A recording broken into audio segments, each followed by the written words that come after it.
Hello, everybody. Hello, everybody. This is a VR to Suburban Rider's TDD report. Actually, I seen it. What was it? Yesterday, and yeah, it was very good. If you're not subscribed to him, go and take a look at it. I'll drop a link down the crankcase. He puts out a weekly show called TDD Report. Definitely go down and check him out. He's got some good information down there. He does a lot of the science and history and whatnot.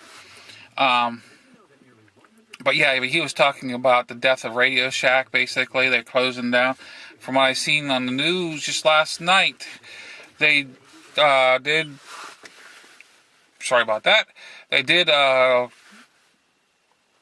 file for bankruptcy, from what I seen, and they're shutting down a lot of stores across the United States. In my area, there used to be like 3 stores, I believe, and through the years they cut down to 1 store, which is in Hermitage, which is, it's not that far away. It's within 4 miles. It's another little burp town. They call it the City of Sharon, or Hermitage, well, whatever. But they have the 1 store in there. It's inside of a plaza, and that's been basically a cell phone store anyway. It's a Sprint, I believe, and then that's what basically it's going to be turning into, is a Sprint store. But it's a shame, because I used to go to Radio Shack for my blank transistor boards and stuff. I used to make my own board layouts and everything to do different things on cars and stuff. And it was just as easier for me to just lay out on a board and have all these wires hanging out, and then have like a little plastic box and mount it in there, and then mount that up underneath the dashboard or underneath the seat or something. It was just easier to do that than just run wires like crazy and solder transistors, resistors, and everything. And that's where I got my LEDs. Well, in fact, the Goat has 2 LED lights for turn signals. You ever notice whenever I'm riding my riding videos, they're up on the upper dash. They actually came from Radio Shack right after I got home. I purchased them. Well, that's not quite right. One was purchased there. The other one, NT8 already had, Navy Thomas 8 already had on the bike. I just repositioned it. But I got a matching one from Radio Shack, and I put it in. So, I used to get wire there. I was in the CBs at one point in time. That's Citizen Band Radio. And I used to get my antennas, my wire there, and anything I needed right there. Lately, for the last few years, I've been ordering online a lot more, because of the Radio Shack has been so lacking in my area.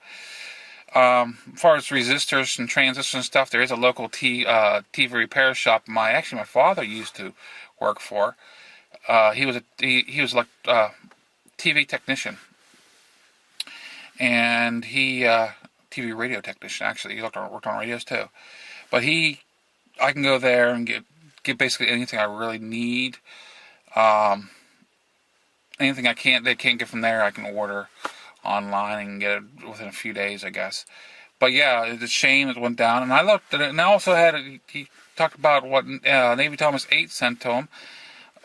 I'm talking about Suburban Rider. About the government supposedly secret motorcycle that he found online. And it looks a lot.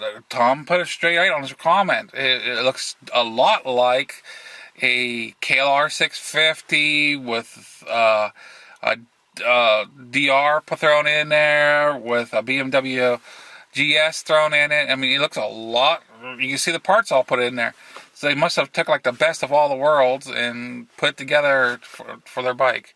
I think it's kind of cool. I like the look. I really do. Of course, dual sport guy.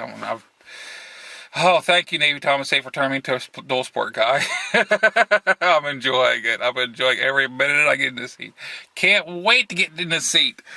But this is a little bit deep, kind of a video response. thank you again. Thank you, Suburban Rider, for giving the weekly shows. I really appreciate them. Keep them coming. This is MuzzleMike saying have a great day, guys. Signing out.